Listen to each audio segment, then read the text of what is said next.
Good afternoon বন্ধুরা, very good afternoon. চলে এলাম সেকেন্ড একটা রান্না নিয়ে। সেকেন্ড রান্নাটা আমরা সকলেই একইভাবে করি। ভেবেছিলাম একটু মাছের মাথা দিয়ে করব, বাট মাছের মাথা দিয়ে করা গেল না। দেখো, অনেক দিনের একটু বাঁধাকপি ঘরে পড়েছিল, এটাকে একটুখানি বয়েল করে নিলাম, বুঝলে। একটু বেশি করে তেল দিলাম, তেল দিয়ে পেঁয়াজটা দিয়েছি। পেঁয়াজ ছাড়া, মাছের মাথা ছাড়া না এই বাঁধাকপিটা মানে ঠিক জমবে না, কোনো অসময় তো আর ফ্রিজে ছিল অনেকদিন। এরপর এর মধ্যে আমি ডুমো ডুমো করে কাটা আলুগুলো অ্যাড করে দিলাম, বুঝলে, করে দিলাম। দিয়ে এটা একটু ভাজা ভাজা হতে থাক, ততক্ষণে আমরা একটুখানি সংসারের গল্পটা করে নিই। বলো, আমাদের সাংসারিক গল্পটা একটুখানি চলুক। তো বাঁধাকপি এখনও সবার বাড়িতে আসছে না গো। আমার কিন্তু এটা অনেক দিন আগে আনা ছিল। মাঝখানে আমার শরীরটা একটু খারাপ হয়েছিল, তো আমি না করে উঠতে পারিনি। এই বাঁধাকপিটা করে রেডি করেই আমি একটুখানি লাইভে বসবো, রান্নাটা সেরে নিই। এটা একটু ভাজা ভাজা হোক বন্ধুরা, ঠিক আছে? তো যতক্ষণ ভাজা ভাজা হচ্ছে ততক্ষণ আমি টমেটোগুলো একটুখানি কুটে নিই। এখন না মানে ওই বাঁধাকপিটা রাঁধতে ইচ্ছা করে না, মাছের মাথা একটু চিংড়ি মাছ এগুলো ছাড়া। এখন আর মানে বলে না যে সময় যেটা, তো শীতকালের সময় যে বাঁধাকপিটা পেঁয়াজও লাগে না, এমনি মানে যদি মানে রান্না করি তাহলেই তোমরা জানো কত টেস্ট হয়ে যায়। তো এখন অসময় তো অনেক দিন আবার পড়েও আছে ফ্রিজে, একটু বেশি তেল একটু মশলা দিয়ে না করলে ভালো লাগবে। তো একটু টমেটো একটু বেশি করে দিতে হবে। এই মশলাগুলো যদি একটু বেশি করে না দিই তাহলে একদম ভালো লাগবে না। এই দুটোকে আমি একসাথেই দিয়ে দিয়েছি এবং একসাথেই গ্যাসটা জোরে করে ভাজতে শুরু করেছি, কারণ এটাকে এবারে এখন রাখলে হবে না, বুঝলে। এবং এর সাথে এবার আমি টমেটোটা অ্যাড করব। একটু বেশি করে টমেটো দিলাম, বললাম তো অসময় কপি, একটুখানি একটু মশলা টশলা দিয়ে না করলে ভালোভাবে একদমই মুখে ভালো লাগবে না, একদমই বাজে লাগবে কিন্তু। তার জন্য একটুখানি বেশি করে মশলা দিতে হবে। যেহেতু আবার আমি টমেটো দিয়েছি, আমাকে একটু লঙ্কা আর হলুদ সবই দিয়ে একেবারে বাঁধাকপি দিয়ে আমাকে কষাতে বসতে হবে, কষাতে বসিয়ে দিতে হবে। এবার দেবো পরিমাণ মতো নুন, কম বেশি যদি মনে হয় পরে আবার দেওয়া যাবে নুন। এরপর দেবো হলুদ, নুনটা দিয়ে একটুখানি নাড়ি। নুন ছাড়া কোনো রান্নাই জমে না। হলুদ, নুনের পর হলুদ, হলুদের পর এবার দেবো লঙ্কার গুঁড়ি। লঙ্কার গুঁড়িটা একটু লাগবে, দিয়ে একটুখানি নাড়াবো। নাড়িয়ে আমি এর মধ্যে দিয়ে দেবো বাঁধাকপিটা আজকে ফ্রিজে আমার পোস্ত আর সর্ষে বাটা আছে, ওই দিয়ে করবো। অসময় তো টেস্ট আসবে। দিচ্ছি একটু অল্প করে মিষ্টি দেবো, মিষ্টি না দিলে ভালো লাগবে না। এবার বাঁধাকপিটা আমি পুরোটা এর মধ্যে দিয়ে দিলাম, দিয়ে আমি এবার নাড়াচাড়া শুরু করব। এক হাতে ক্যামেরা ধরে এক হাতে খুন্তি নাড়তে তারাই পারে যারা অনেস্টলি ফেসবুকে কাজ করতে চায় এবং ঠিকঠাকভাবে কাজ করে মানুষের মন জয় করতে পারে। আমার এক হাতে ক্যামেরা, আমি এক হাতে নাড়ছি, মানে আমাদের মতো মানুষদের সত্যি কোনো না কোনো দিন একটা জায়গায় দাঁড়ানো উচিত, কেন আমরা অনেস্টলি চেষ্টা করছি, এটা আমার মনে হয়। তো এবার পুরোটা মিশিয়ে দিই। পুরো ব্যাপারটা মিশিয়ে না আমি একটুখানি ঢাকা দিয়ে দিলাম মজার জন্য। নুন দিয়েছি তো জলটা বেরিয়ে মজুক, পরে আমি পোস্ত আর সর্ষেটা মেশাবো। এখন এই অবস্থায় অন্তত 5 মিনিট থাকুক। চলো এবার ঢাকনাটা খুলে একটু দেখা যাক। দেখো কি সুন্দর এক জায়গায় মজিয়ে হবার জন্য আমি দিয়েছি। এটা সময় লাগবে, একটু মজতে হবে। এই বাঁধাকপিটা শিখতে আজকে একটু আমাকে সময় লাগবে। দেখো আমার ফ্রিজে এইটুকু সর্ষে পোস্ত বাটা ছিল, ঠিক আছে, আমি নতুন করে বাটলাম না, বাটতে লাগবে না, আমি এটা দিয়ে করবো অ্যাকচুয়ালি। একটু জল দিয়ে দিই পাত্রটায়, তাহলে একটুখানি সুবিধা হবে। একটুখানি জল দিয়ে জিনিসটা আমি এর মধ্যে প্রেস করে দিই, পুরো ব্যাপারটাই একটুখানি করতে আমাকে সাহায্য করবে।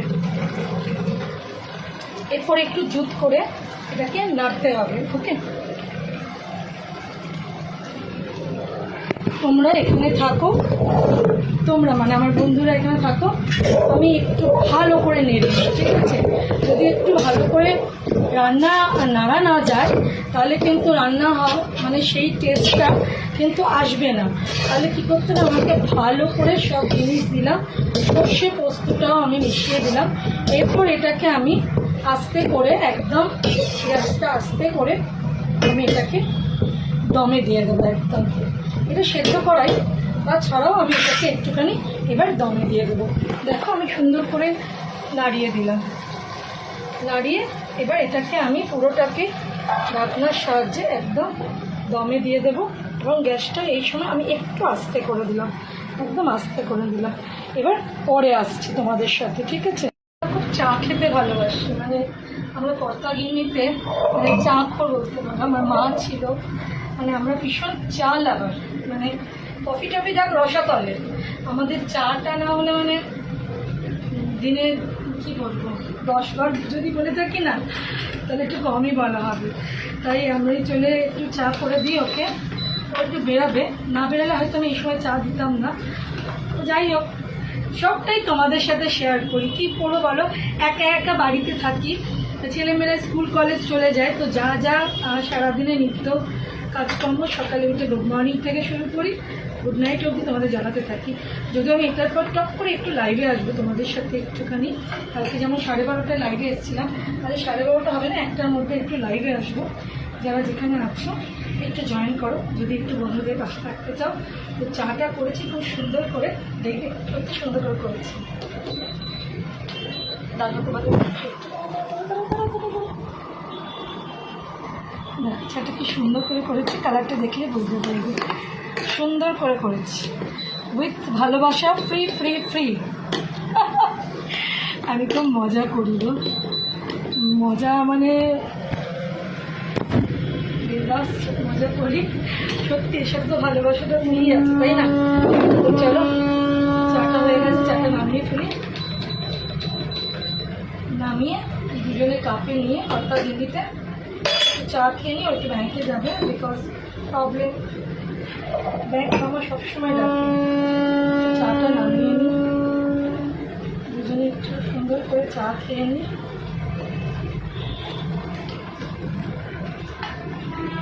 চাটা খেয়ে নিই, তোমাদের সাথে আবার দেখাচ্ছি। এই আমাদের বরের কাপ, এটা তো আমার কাপ, তোমরা চেনো। তো যাই দিয়ে চাটা দিয়ে ওকে ডাকি। দিব না, চা দিচ্ছি।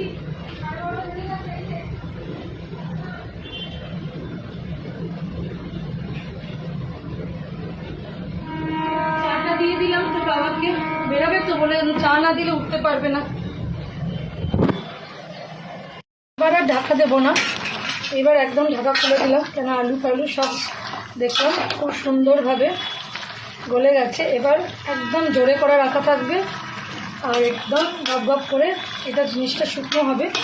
আর নামাবার আগে আমি এর মধ্যে দেব একটু বেশি করে ঘি, আজকে এটা দিতেই হবে, না দিলে হবে না। ঘি ইজ ভেরি গুড ফ্যাট, এটা হোক, ঠিক আছে। এখন অনেকটা ফুটছে, ফুটে নিই, ফার্স্টে ঘি দিয়ে নামাগুলো তোমাদের দেখিয়ে টাকা বলবো। হ্যাঁ, এখন যাই কতক্ষণ চা খেয়ে আসছি আবার তোমাদের সাথে, তোমাদের চা খেয়ে আসি। চাটা সবসময় একদম রাত্রির 12টা 1টাও যদি আমাদের চা দেয় আমাদের নানি কিন্তু আমরা প্রচণ্ড চা খেতে ভালোবাসি, বিশ্বাস করো। একটু বেরাবে, দরকারে পাচ্ছে না, তবু বেরাতে হবে। মানুষের দরকারে কত না কি করতে হয় বলো। জাস্ট নাইট ডিউটি করে এসে একটু শুয়েছি, কিন্তু বেরাতেই হবে। তো কি গো, চাটা খেয়ে বেরো, আর আমি একটু বসে চা খেয়ে নিই। ওকে, চলো রান্নাটা শেষ, দেখিয়ে দিই। রান্নাটা হয়ে গেছে, যেটুকু গ্রেভি দেখছো ওটা রাখলেই শুকিয়ে যাবে, থেমে যাবে। একটু ঘি দিয়ে নামিয়ে ফেলি, দাঁড়াও। আমার হাতে আছে এখন ঘি, একটু বেশি করে ঘি দিলাম, একটু বেশি পড়লো হয়তো, সেহেতু অসময় কপি তো, তাই একটু বেশি করে ঘি দিয়ে এবার নামিয়ে ফেলবো। একটু ঘিটা নাড়িয়ে নিই। অসময় কপি টেস্ট আনতে গেলে না, আর আমার কপিটা ফ্রিজে একটু ছিল বুঝলে, তো ও এমনি একেবারে ওর অবস্থা খারাপ। ওকে ঠিক ব্যবস্থায় আনতে গেলে আমাকে একটু ওর পেছনে কসরত করতে হচ্ছে বুঝলে। আমি ভেবেছিলাম ওর বাবাকে বলবো যে একটুখানি মাছের মাথা নিয়ে এসো, কিংবা চিংড়ি মাছ। মাছের মাথা আনলে একটা সমস্যা হয়, যে মাছের মাথা আনলে কি সমস্যা হয় বলো তো, মাছের মাথা দিয়ে বাচ্চারা খাবে না। এবার ধরো 1.5খানার মতন বাঁধাকপি, আমি আর ওর বাবা কত খাবো, তাই চিংড়ি মাছটা দিয়ে করলে কি হয়, ওরা তবু একটু খেয়ে নেয়। তো চিংড়ি মাছটা তো আমি বলিনি, আমি কিছুই বলে দিতে পারিনি অ্যাকচুয়ালি। তখন আমার এখন মনে হচ্ছে যে ওর বাবাকে যদি বলে দিতাম যে মাছের মাথা নিয়ে এসো, তাহলে ভুল হতো।